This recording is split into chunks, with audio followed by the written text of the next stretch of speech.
Hi everyone, I'm Kyle Bechet, and this is the AAF Exchange, a podcast from the American Action Forum, where experts provide clear, data-driven insights into today's economic and domestic policy issues.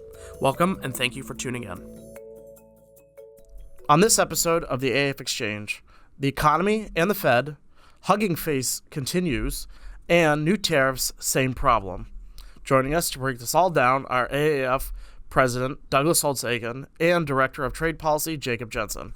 Doug, thanks for joining us. It is always a pleasure. And it turns out this is the 196th such pleasure. The 196th such pleasure. Yeah, I had to redo the intro there because I keep seeing this hugging face thing, and after Angela the other day kept calling it the wrong thing, I just had a chuckle in my head. Yes. But we will get to that. But yes, before we do get into all that, what's been on your mind? Well, actually, a remarkable thing happened.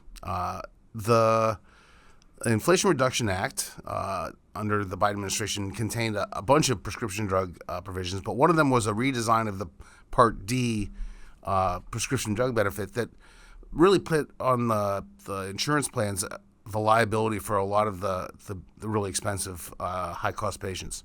And if they're going to have to pay out a lot of costs, then they're going to have to charge higher premiums.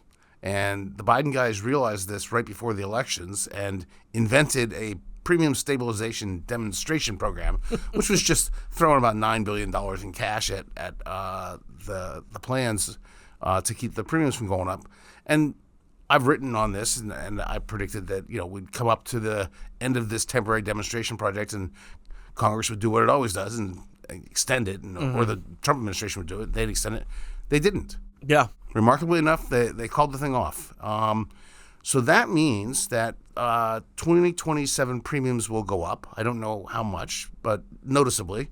And that they are willing to have that be announced on October 15th, just prior to the election. Yeah.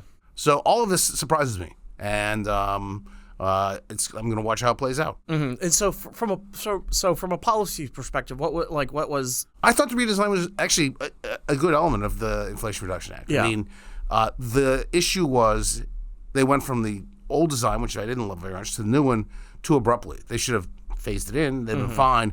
This stabilization demonstration didn't solve that problem because it didn't phase the design in. It just sort of papered it over with cash. Yeah. So we're going to see it. Interesting. So, and this was your dish this morning for Thursday morning. Yeah, today's Thursday, right? Did I talk about? I don't know. You talked about something in the replacement. I usually talk about stuff. Anyways, I think it is, and we'll obviously include it. But let's turn to the economy. This week, we got the latest read on inflation just this morning, and the GDP report. Yep. What did we learn? This is June inflation. So this is sort of relatively dated. We knew the CPI already for June. This is the personal consumption expenditure price index, and it looks the same as the CPI. Top line was negative for the month. That was the big drop in energy prices when the Iran war ended for the first time, or maybe the second time or the third. I've lost track, but we had this big decline, and so that wasn't a surprise. The core moderated, came in for the month at just 0.1. Not a higher number as expected. So year over year, it went from 3.4 to 3.3. All that sounds good. The trouble is, as with the CPI, the real decline in core inflation was in shelter. Mm-hmm.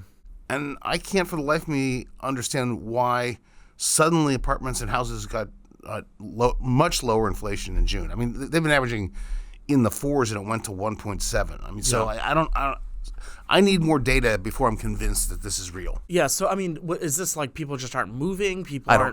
Leases aren't going up? This is me saying I have no clue. Interesting. but it's a development I want to keep my eye on. The GDP numbers were comparably interesting because the top line's 1.5% growth, which sounds pretty bad. But the household sector came back with a vengeance. Personal consumption expenditures grew at 3.2%. In real terms. We've been having the big investment boom driven by the AI infrastructure.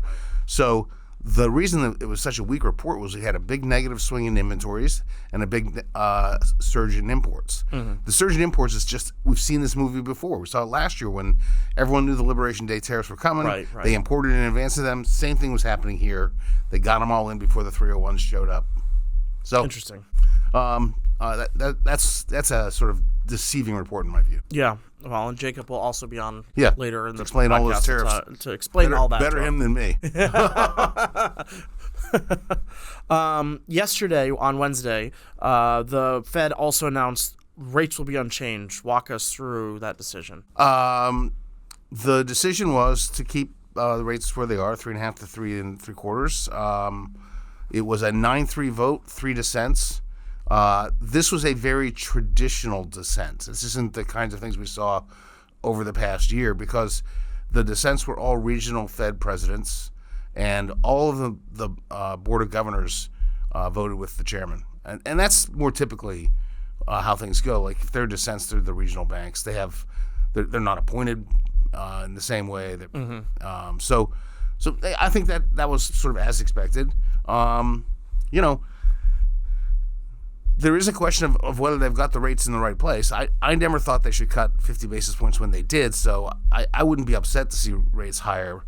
But the real furor surrounds the fact that in the aftermath of the decision, when the new chairman, Warsh, did his press conference, he essentially said, we're committed to fighting inflation, but when asked questions like, would you raise in the future, he'd say, we're not doing forward guidance. And so he said nothing. Mm-hmm. We saw a big sell-off in the stock market. We saw long rates bounce up a lot. The 30-year went up 15 basis points in the immediate aftermath. So as of today, there's a lot of hand-wringing over what's going on. Right. I think it's kind of premature. This is a work in progress. We'll see. Yeah, so Chairman Kevin Warsh has been on the job for 2 rate decisions now. Yeah. What do you make of his leadership so far? I'm not there. Like, the leadership is largely internal. He has said that the Fed is going to communicate less with markets. He's communicating less. Yeah. There's no question about it. And you're hearing a lot of the chattering class say, oh, I hate this. This is a terrible thing. He needs to do more. As I say, I think the jury's out. It looks, a cheap characterization is like he's trying to reinvent the Greenspan Fed, where, until 1994, they didn't even release a statement. Right? Yeah. So, they met, and then you stared at the bond market, and at 3 o'clock, whatever trades were made told you what they were up to. Mm-hmm.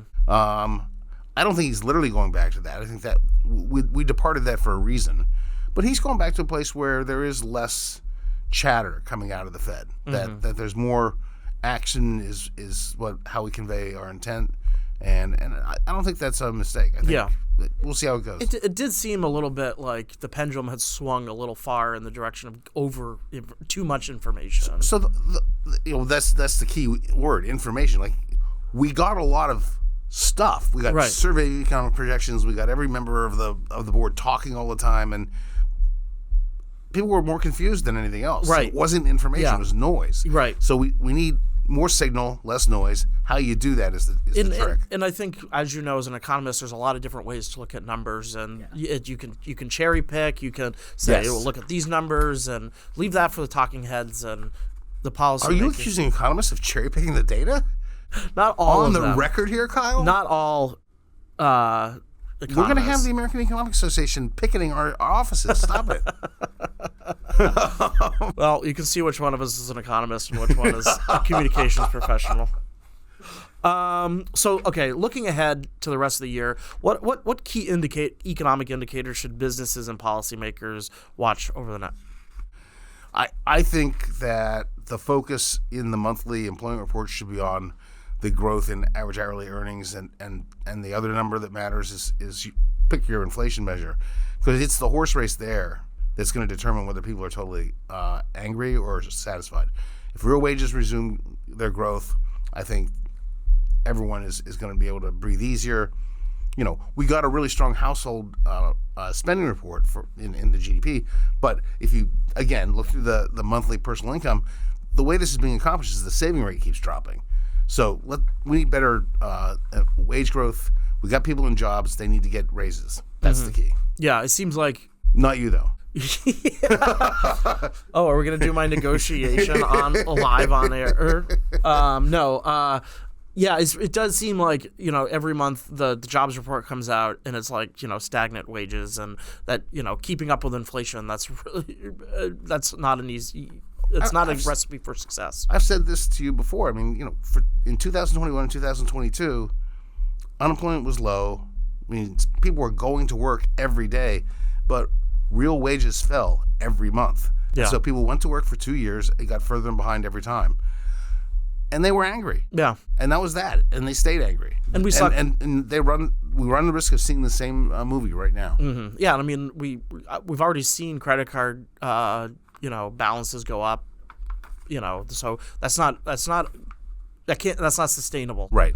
Absolutely. So that's what I would be looking for.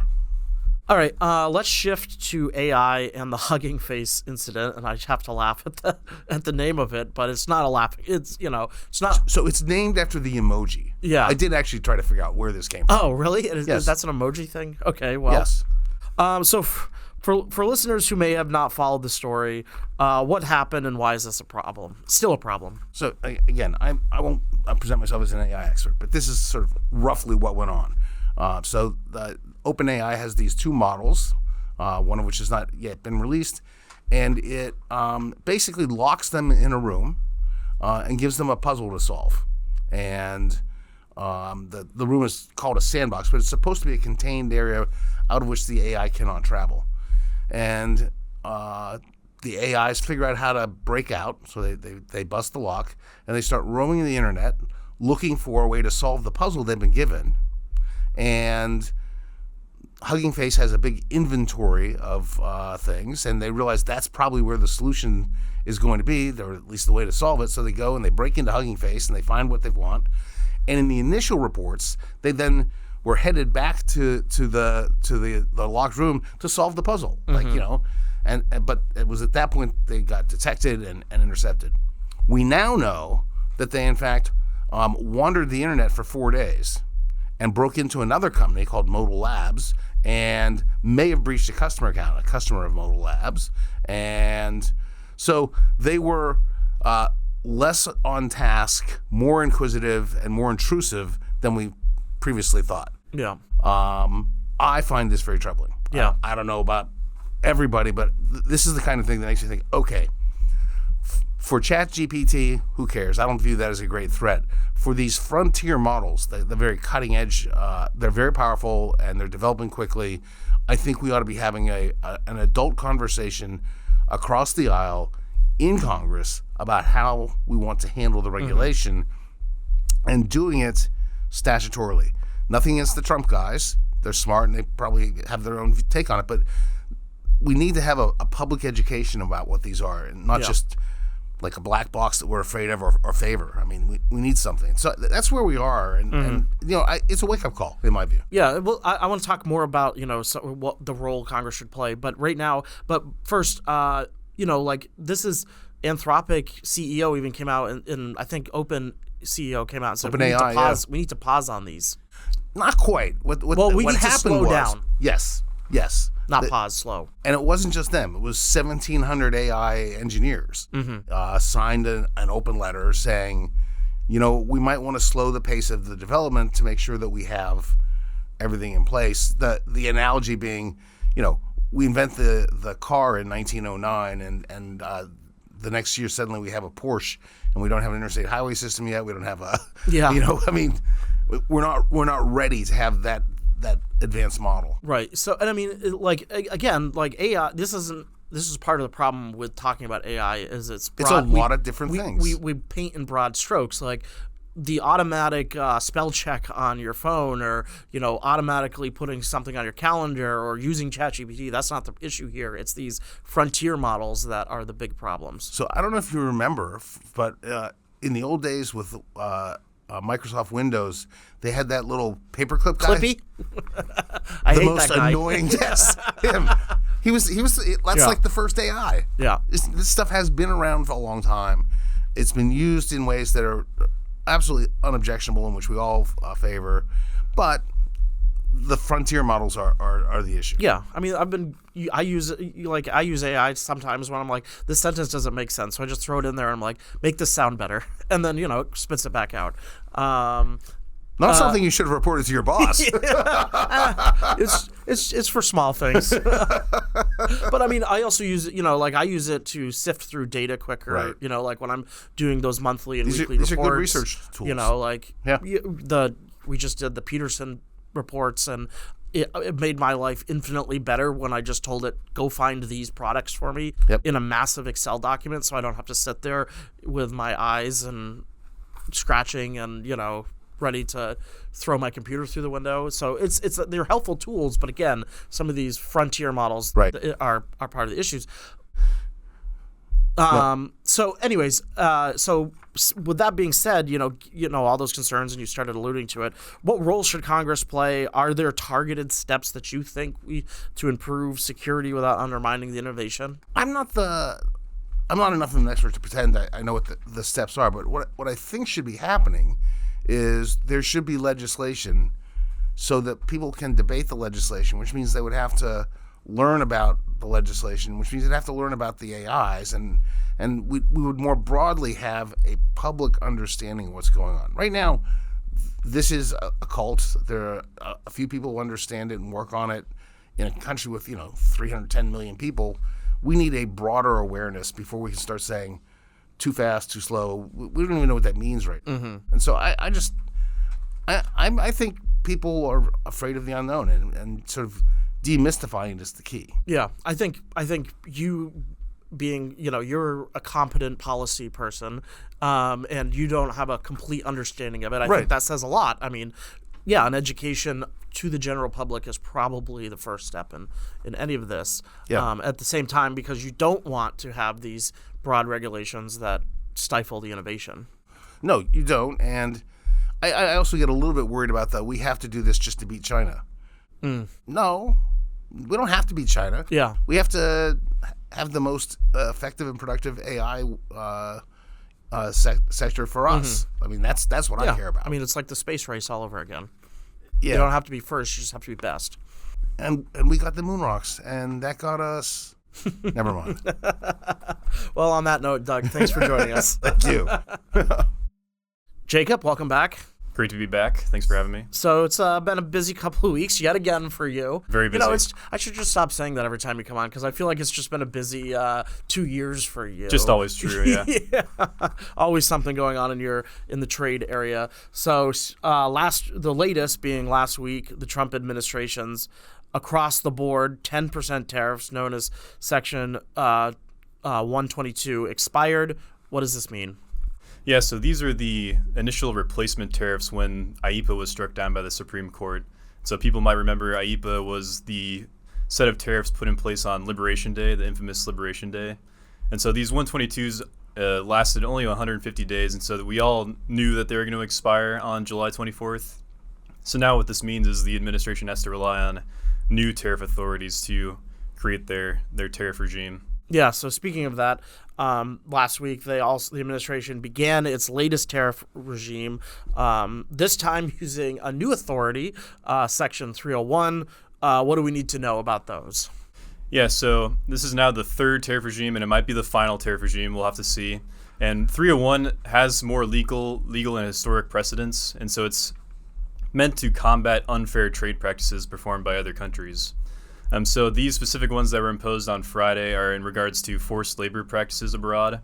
So it's meant to, if other countries are importing products that are made with forced labor, then these are meant to address those concerns. So we'll have to see about that.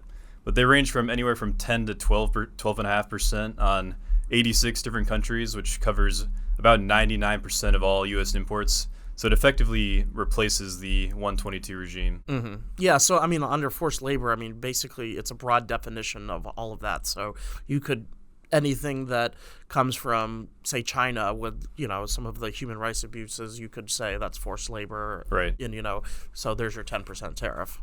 Exactly. And there's a lot of pushback from these countries saying that they have mechanisms in place already to combat the concerns from the U.S. Yeah.